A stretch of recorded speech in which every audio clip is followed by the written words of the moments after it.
Okay, I got some initial observations for just removing the lower manifold portion of the intake manifold. Um, First, the gaskets are metal.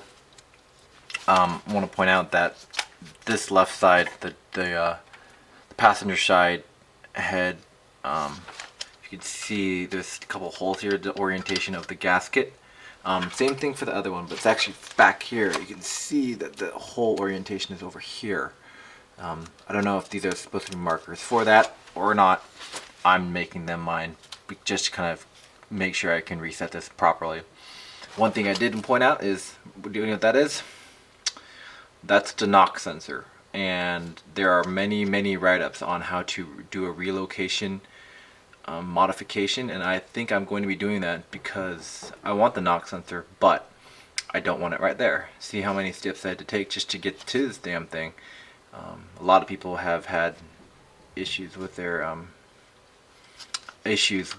not being able to locate it because it's just a pain in the ass to just change this thing out, and then they'll have codes being thrown on their truck, and you don't want to have keep having codes being thrown on there. So I'm gonna actually do a relocation on that somewhere else beyond just sitting right there.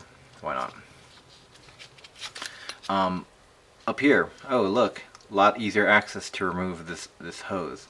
I think I'm gonna go ahead and figure out what kind of hose this is, or the diameter of it, get a replacement, and then just kind of clamp it on there. I think I'm gonna remove this entire thing with, so this has got the bolted down, it's not bolted down, the thermostat in here, right here.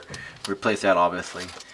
Keep this entire piece as one whole piece, maybe remove the little clamp down there and just get this off completely, but then also replace that hose. What I'm going to do is probably just cut a pretty, not long hose, but longer hose.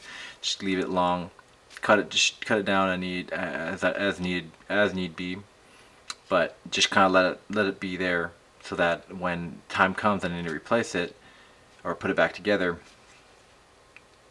it's just going to be there, so I can just plug it into the other one. Have no problems that way, rather than having to struggle and try to get this thing on while this other portion is down. So that should be a lot easier.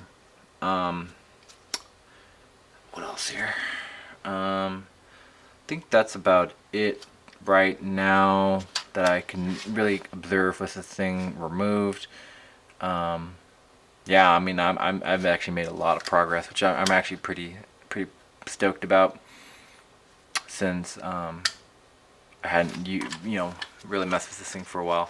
One thing I'm going to do is do the same thing like this, and just take some paper towels and jam them down here, because I don't want to get, yeah, I am removing the heads, but I'd rather not get more crap in there than need be, because you can already see that there's just a ton of shit. Look at this port, man. It's just like, ugh.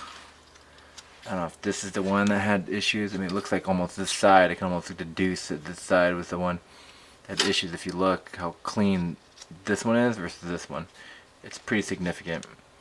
I don't know if it was misfire or something, but I'll pull this off. When I take it to the machine shop, they usually pretty good about putting this in a bath, a washer, and cleaning everything out. I'm gonna have them take both heads, do an evaluation about. So in the FSN, the factory service manual, they actually have recommendations that if you have to remove a certain amount of material from the head itself, then you need to just replace the damn thing. So I'm gonna have them do an evaluation about how much material they have to remove, and see what they have to say about maybe having to source a new head or a new engine. But as of right now, I think I'm just going to get it off. But from my initial look, just after removing this, is that's pretty significant. This is supposed to be the intake side. I guess this is why people have seafoam, to get this kind of crap out. This is pretty grody shit, but it's just really strange how it's just nothing on this side. I know that for a fact there's no just like intake, exhaust side. They're all both intake, and then the exhaust is on the side, but that's just really strange. Anyway, I'm gonna take a look at the manual, see what's next. But the next thing I'm gonna do is really get this thing removed. This might be kind of a pain in the butt, but I think that it should help out a lot to get that removed. All right.